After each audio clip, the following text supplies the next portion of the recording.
Hi everybody, sanibonani. Welcome to my channel igama lami nguNtando Mdletshe, and on this channel siyayifunde incwadi ebhalwe ngolimi lwethu lwesiZulu bese siza la sizokhuluma ngazo le ndaba esesifundile senzela laba phela basuke bengenaso isikhathi sokuthi bayifunde incwadi nalabo basuke benqena nje ukufunda. Siyaphinda futhi sibuka ama-reality shows ethu ala eMzansi bese siza la sizokhuluma ngala ma-shows, senza ama-reviews or ama-recaps bese siyaphinda futhi sikhuluma nga-any other issues avukayo uma ngabe lama shows sesiwabukile ku-TV. Uma uyaqala ngqa ukusijoyina namhlanje and you happen to like our content, do not forget to press the subscribe button la ngezansi bese uyaphinda futhi ucindezela i-notification bell light uzokuka subscribe ukuze phela uthole umyalezo uma ngabe umsebenzi omusha sesiwufakile. Namhlanje na-ke senza i-full review ye-show yethu ebizwa ngokuthi Ukungenwa. Last week I missed a little bit of the episode since I wasn't around and I haven't been able to see the full episode, but they were still emakhaya. I think ngamaphumulo emakhaya. Am I right in saying that? Because obviously they needed to resolve lento ukuthi uMamkhize is not understanding i-issue yokungenwa kukaSiyabonga engenwa uMamchunu, and bebefuna ukuthi athole leyo clarity. In my opinion, uSiyabonga is just being a coward nje, akafuni to face up to the decision that he made, because yes, the decision yokuthi kungenwe umakoti kamfowabo is a decision yomndeni, but he also agreed to it. So I think ukuthi fanele ngabuya he is facing up, atshele his partner ukuthi that's a decision that is made. He has decided to do what his family is instructing him to do, but he's not wanting to do that ufuna ukuyekelela kwefamily yakhe. So I miss that whole scene yabo bemfuleni beyofundisa uMamkhize bemfuleni, I guess bamfundise nokulima or something, and there was a conversation between the three of them where ngathi uSiyabonga befuna ukucacisa ukuthi uMamchunu kumele ahlale laphayana emakhaya while uMamkhize ehlala eGoli, which I thought was the plan very from the beginning, and I thought ukuthi uMamchunu uyayi-understand leyo nto ukuthi uyena ozohlala ekhaya and then uMamkhize uzohlala eGoli, and I thought also ukuthi ngeke izibange i-conflict enkulu because bazobe bengahleli ndawonye, but-ke uMamchunu manje usefuna ukuyohlala eGoli. Hayi uMamchunu uyinkinga bafethu, hayi uyinkinga ngempela uMamchunu. Ufuna ukuyohlala eGoli manje, and it's like how lo muzi wakhe okuthiwa ene uyavuswa, lo muzi wakhe okuthiwa uyagadwa, usuzogadwa uba manje ngoba phela nawe usuyahamba manje usuyohlala eGoli. How is that gonna work? I don't even think ukuthi uMamchunu yena understands ukuthi ukungenwa kahle what does it mean. Yena-ke esevumile ukuthi uyangenwa, I don't even think she understands ukuthi kwenzekani. Now usefuna ukuyohlala elokhuzeni eGoli. Anyway, mayiqala nje ilokhuzana i-episode balaphayana emakhaya kiwa ediphini. Guys, I even forgot to call indaba ukudipha iy'nkomo, kiwa ediphini kuyodiphwa iy'nkomo. I was actually thinking ukudipha iy'nkomo, umuthi lo kufakwa umuthi angithi lapha la kudiphwa khona iy'nkomo, phela mina ngibathemba belokhu. Asisho ukuthi lento efakwa laphayana ekudipheni iy'nkomo lezi zasemakhaya ayikho into wrong ngalowa muthi lowana, ngoba for some reason imfuyo yasemakhaya ave incipha, ayisekho like it used to be before. Mhlawumbe lokhu akudipha lokhu okudiphwayo. Are we sure ngalowa muthi? I know I'm getting off topic here, but are we sure ngalowa muthi lo ufakwa ediphini? Because khona izinto understand, like amasimu manje makulinywa izinto ayisakhuli like they used to before, and you remember ukuthi kuqala kwakufika ibhanoyi lifafaze something isisakhula singayazi ukuthi yini ifafaze i-helicopter ifafaze emakhaya. Now kunalokhu dipha lo bese lokhu iy'nkomo zadipha, but imfuyo emakhaya ayisakhuli, ayisabi iningi like before. What's happening? Anyway, it was that vibe about dipha iy'nkomo, and uSiyabonga ubesikhuluma nje nobaba wakhe ngendaba yakhe, indaba kaMamchunu ukuthi hayi uzamile ukukhuluma nabo ecacisa ngezinto ukuthi kuzohamba kanjani moving forward. And he feels like uMamchunu is not understanding indaba yokuthi kuzomele yena ahlale ekhaya while uMamkhize ehlala eGoli. Nobaba wakhe ukhala about the same thing ukuthi phela mangabe sehambe ekhaya manje na uyafaka umuzi, lo muzi esithi siphela ukuthi ungafi uzofa-ke manje because nawe uzohamba uhlala emakhaya. That means wena futhi kusazofanele uthathe unkosikazi-ke manje ozovuma ukuthi azohlala la emakhaya, because le sithi siyayenza with uMamchunu, because uMamchunu besingafuna ahambe la ekhaya ever since kushona umyeni wakhe. So i-reason yokuthi ungene is so that engizohamba fanele she must remain la. Now mase zohamba uhlala eGoli then yonke lento siyayenza ayikho, but ubaba ke promises ukuthi uzokhuluma naye.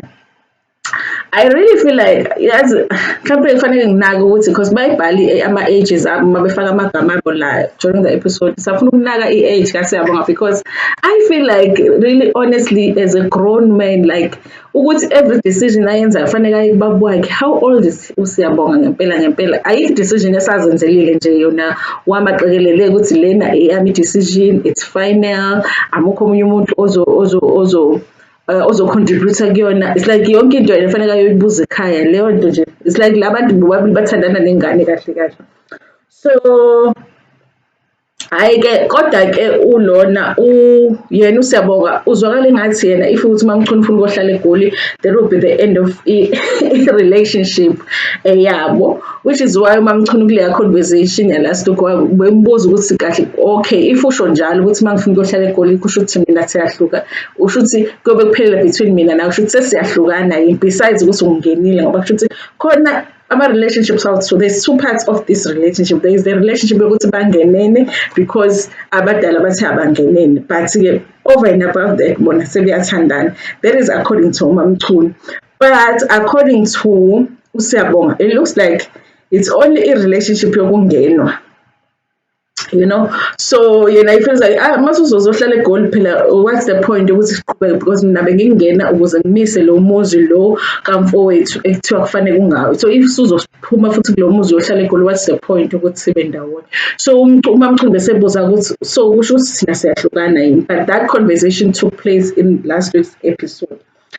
So I guess they're back in Jozi and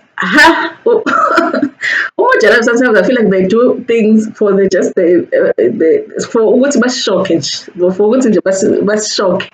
And there was no introduction to this. Mhlawumbe last week ngoba ngibuka the full episode ya last week, maybe there was, but then uSiyabonga uyobona this other ntombazane emjondolo and it turns out ukuthi uma wengane yakhe lo there is another third woman, you guys. There's another third woman lana-ke usisi waseLesotho and bahlangane naye eDobsonville apparently and they speak iSotho. I didn't even know Siyabonga can speak iSotho.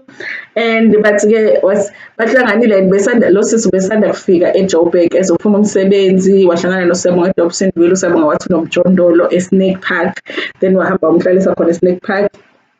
Wakhulelwa lo sisi, it means it's been a while. Wakhulelwa lo sisi, had a miscarriage. So bebekhuluma ngaleyo nto, ukhuluma indaba ukuthi since-ke uke waphuphunyelwa isisu wenze njani, bagezile ekhaya and all of that. Remember uLerato igama lakhe lo sisi, uLerato is umSotho, ulona umZulu. So I guess indlela ekwenziwa ngayo izinto is different because amasiko awafani. Uyambuza ukuthi what did you do? Did you go home? Bagezile ekhaya, what did you do? And uyasho ukuthi no, uye waya ekhaya wafika wabika ukuthi okay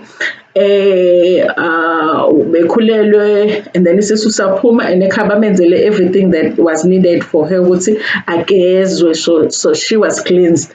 So usiyabuza so is there something nami engidinga ukuthi ngiyenze na? Uthi na yeah I guess now ufanele ukuthi ugeze. Uthi ngigeze kuphi, ngiyogeza kini or kanjani? Uthi no ngicabanga ukuthi nawe ufanele uye kini uyogezwa kini, which made sense to me because abashadile or anything how would kanjani kuyogezwa kalo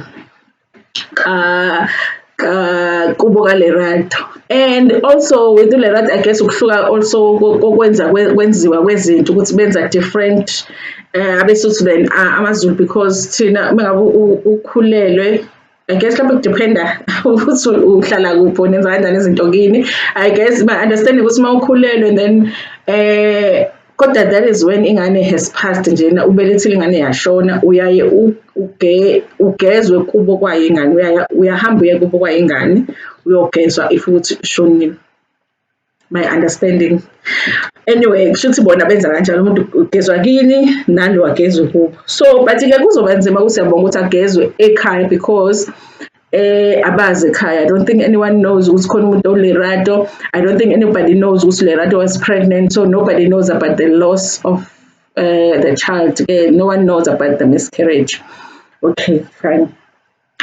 And ubuzile kule rathi ukuthi amukho mhlawumbe umuntu ongangigeza lana. Ufuna ama-shortcut because he doesn't want to deal with his family, I guess, in saying, okay, I had ingane, which I don't even think kubo they will make a big deal about it. I guess because uyigwala nje to face izinto lokhuzana usiyabonga. I don't think ukuthi kubo they will have a problem if efika kube ethi no kunentombazane bese ngikhulelisile, and mhlawumbe the challenge would be they would want to tell umamkhize, and umamkhize would probably is likely to have a problem with the whole thing. So yeah, and then uLerato uyaphika ukuthi hayibo awukwazi ukwenza nje emakhoneni lento, you have to go home, nanokuthi fanele uyongi-introduce mina ekhaya njengomfazi wakho. And then, hey guys, you know what? When you have a child, just because you have a child, like with this Zulu man, you can't come now and say, hey, mina ngomfazi wakho because hey, you are not my wengane, I guess, and uthena because now utheni khona ithema isebenzisile yesuthu, but meaning ukuthi ngunkosikazi wakho umkakho, yabo. But usiyabona that no, just because benengane doesn't mean ukuthi lokhuzana nomkakho. Kwenzekile nje ukuthi phela ukhuleliwe but awuyena unkosikazi wami, and mangithi ngiyoku-introduce ekhaya ngiyoku-introduce as who, abakwazi ekhaya anginayo intention yokuthi mhlawumbe sizoshada or anything like that. So mangiyoku-introduce ngizoku-introduce as who. I guess Lerato's feelings are hurt. I mean, any woman's feelings will be hurt, you guys. But this is the only time where I liked Lokhuzana Siyabonga, because he was very clear. He was like, wena uze eJoburg ukuzofuna umsebenzi nokuthi uzofuna umendo. And I never promised you ukuthi ngizokushada mina, because I do have unkosikazi. Akasho ukuthi unathu amakhosikazi. I do have unkosikazi, but I'll explain why do I say I like this about him. I do have unkosikazi, so I do not have the intention yokuthi mina ngikushade. So if ukuthi wena your intention ukuthi you are looking for umshado, find someone else ozokushada, because mina I do have unkosikazi. Yes, guys, I do feel like it's still wrong ukuthi uSiyabonga is not disclosing the full truth. Ukuthi nginonkosikazi, not only that, nginengoduso, not only that, but I do have unkosikazi engimngenile ekhaya, because he's not telling the full truth. But I feel like he's honest in saying, I have no intention of marrying you. If you are looking for umshado, it's not here. You're not gonna find it here.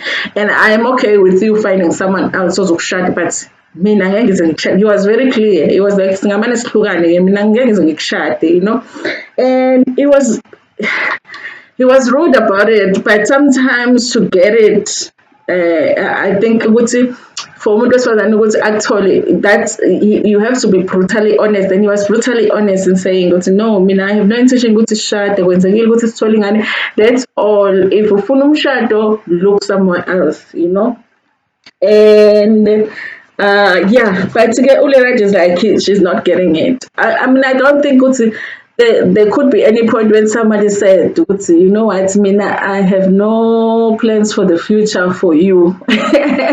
And if you want the future, because that's basically what he's saying, if you're looking for the future, to build the future with somebody, look somewhere else. And then I will still be like, okay, but I still want to, like, I just don't understand. That is as clear as you can get, you guys, to say, I do not have any plans for you when it comes to the future. If you want that, go find somewhere else.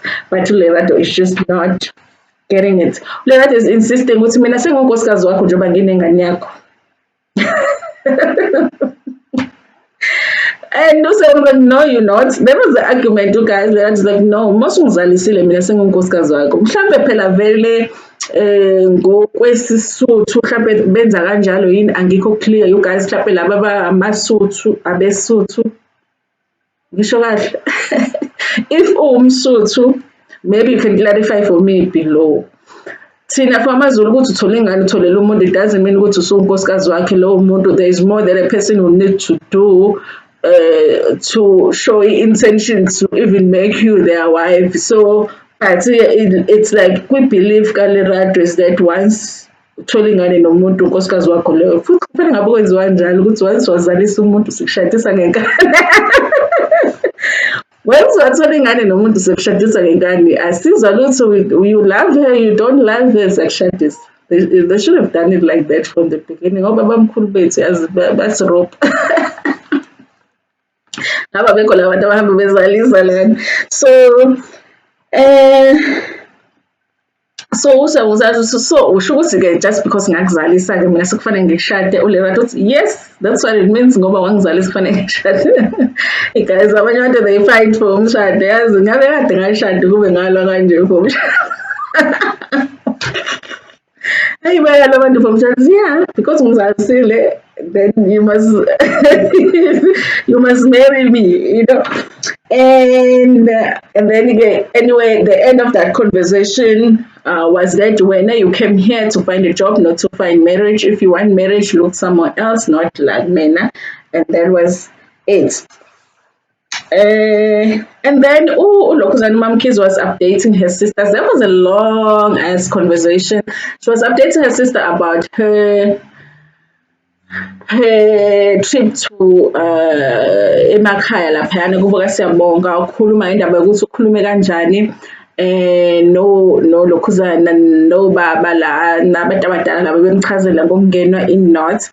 The bottom line is that obviously Mom Kids understood what their intention is, but she did not agree to ukungenwa kukaSiyabonga. But she does understand ukuthi uSiyabonga beno Mamchunu already have a relationship. She does understand ukuthi Mamchunu beno Siyabonga have already been intimate, but she's still not willing to accept it.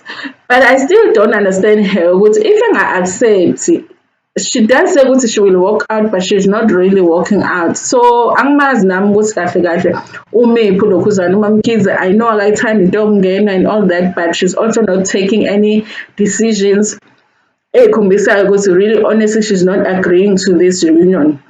Angazi ukuthi how that is going to go uma ngabe sekufika nano number 3, because naku phela sekukhona nano number 3 who is really number 2, because phela lokhuzana uMamchunu was not really the shelward one.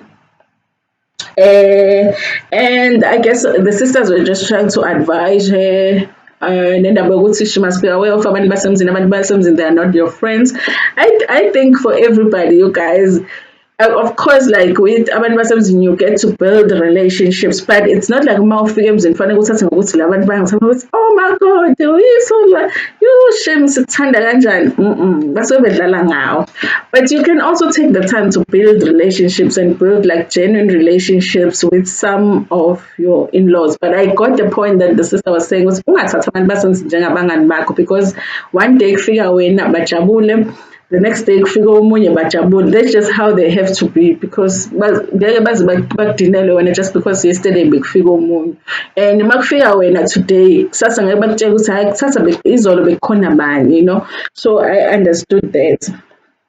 And when the sisters were talking, uLokhuzana engasekho, uMamkhize engasekho, they did say ukuthi they don't think ukuthi right ubusibusi being uMamkhize, they don't think ukuthi right emotionally, they do think ukuthi she's just trying to pretend as if she's okay with the whole situation, and they are aware of that ukuthi she's trying to be okay but she's not. So they will try their best to give her a support. And then there was the end of the episode, you guys. And then there they showed us that preview. I did another video about it where uSiyabonga says ukuthi kahle kahle, this we're going to see in next week's episode, where uSiyabonga talks about the fact that yena ingane kaMamchunu ezo 3 years zakhe. Guys, I still feel like ayingeke angizwanga kahle, mhlambe ngempela ngizwe wrong ngoba ngize ngabuza umuntu obengibuka nathi ukuthi hayibo, did you hear what I just heard? And then he was like, I just heard what you heard. Ukuthi uSiyabonga uthi ingane kaMamchunu zakhe, apparently 3 of the 4 kids zikaMamchunu ezikaSiyabonga. I'm hoping Mojarive is just playing with us. Otherwise, the story is even more complicated than we think. But this was the episode for today, you guys. Ukungenwa, guys, it's one of those episodes where I don't really feel stressed when I miss an episode, because the next it's moving so slow that you don't feel like you miss a lot when you miss an episode. I do feel like I don't know like ama-ratings abo ukuthi ahamba kanjani, but I would not think ukuthi maybe ama-ratings abo are doing as well as abo Isencane Lengane are doing as well as abo Uyajola 99. Because sometimes you get lost in the back and forth and you're like, when are we moving forward with this story? But I mean, it's still like one of those shows that if it's a Saturday night, you don't have anything else to watch, it is kind of entertaining to watch. And I like Mabese Maka when they're shooting in Makaya and you get to see that scenery, in Como around the Makaya, I like that anyway. I like Ukutumoja Love, that's a part of are stories that they always put Kuma shows up. So anyway, you guys, thank you so much for watching this video. Please like it before you make it kusona uyona video, share it with your friends, with your family, and even with strangers. Ngithanda kakhulu.